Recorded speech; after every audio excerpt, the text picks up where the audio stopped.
Hi, I'm Seb, and today I'm going to take one of the most famous TV families and throw them into my D&D universe using Heroforge. If you're anything like me, you like to have a good mix of different Townsfolk miniatures for your Dungeons & Dragons games, or any other kind of tabletop roleplay game. And I like to mix in pop cultural reference whenever I can to keep my players interested and see who notices.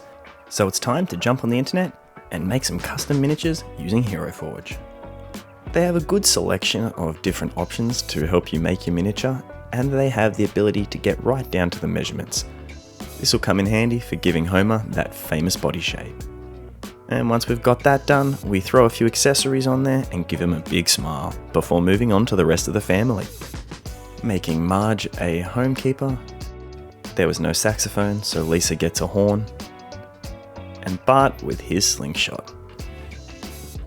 Once you've finished your models, you do have the option to have them printed and sent to you by Heroforge, but I'm going to be downloading the STLs and printing them myself. If there's a better use for the internet, I haven't found it. And there we have our Simpsons family, minus the baby. Hello, I'd like the Department of Missing Babies. Unfortunately, Heroforge doesn't have an option for babies, and I couldn't find an STL out there to kit bash into an appropriate miniature for Maggie. So, for now, we'll have to make do with what we've got and throw them onto the printer. And once they're printed off, we give them a quick cleanup and prime them in a grey primer, before hitting it with a Zenithal in Wraithbone White.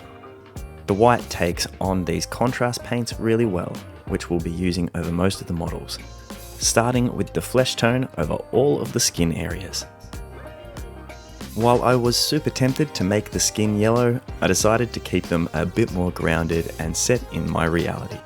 So they're going to all get the same flesh tone base using this Citadel contrast colour. Now it's time to grab out the Ultramarines blue and start on Homer's pants. All of the family have very specific colours for their clothing, and this is going to be one of the main things that helps them be recognisable on the table.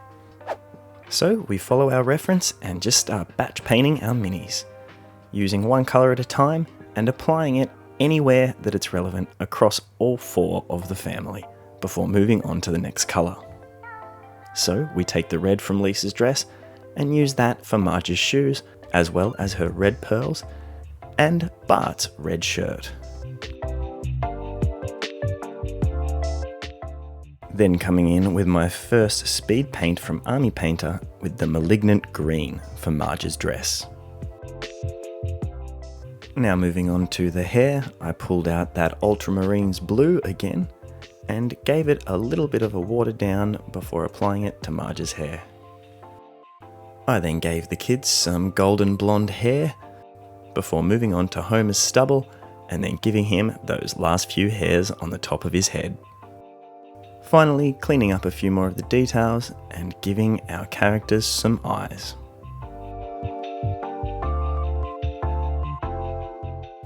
Some of these were a little bit messy, so I ended up coming back in with another flesh tone to give them an extra layer over their skin and clean up any of the messy areas where I had slipped and spilt other paints.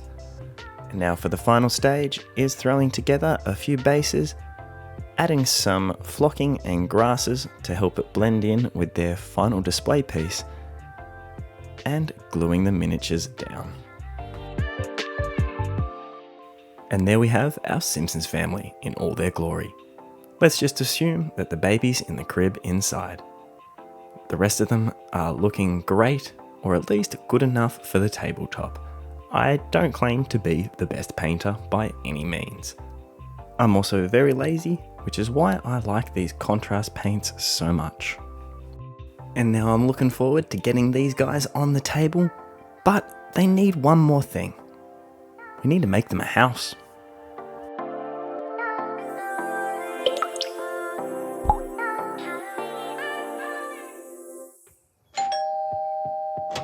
You the man who reported the lost baby? Yes. Can you describe her? She's small.